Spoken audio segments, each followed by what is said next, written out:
The Turkish banking watchdog, the Banking Regulation and Supervision Agency, BDDK, said on Wednesday that the Turkish banking sector is solid. In an interview with Anadolu Agency, BDDK chairman Mehmet Akben said that Turkish banks are not vulnerable to the effects of the depreciation of the Turkish lira, which hit a historic low of about 2.90 on Tuesday afternoon. On the contrary, the Turkish banking market is expanding, Akben pointed out.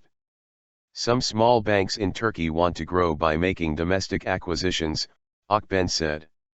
Meanwhile, banks from some countries that have not yet entered our market are working on this, and some seriously want to enter. When they meet the conditions, we are ready to open our market to them, Akben said. Additionally, Turkish President Recep Tayyip Erdogan's key advisor Cemil Ertem commented on the weakening lira in a separate interview with Anadolu Agency. Ertem said a rise in the exchange rate does not portend a crisis in Turkey. Cemil Ertem's remarks came a day after the Turkish lira hit a new low against the dollar after the Turkish central bank announced that it was holding interest rates at current levels. The central bank also did not interpret the rise of the rate as for the long term, nor as a sign of crisis, Ertem told Anadolu Agency. What is important here is that the central bank also affirmed that it sees Turkey's economy as strong in this manner. We also see the Turkish economy as strong. There is no sign of crisis in Turkey now, nor in the near future, said Ertem.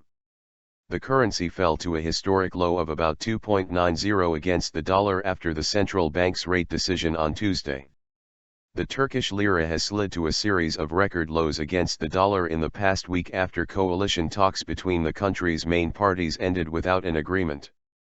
The Turkish central bank has not changed the current interest rates of 7.50 for the one-week repo, and 10.25% for the overnight lending rate since May.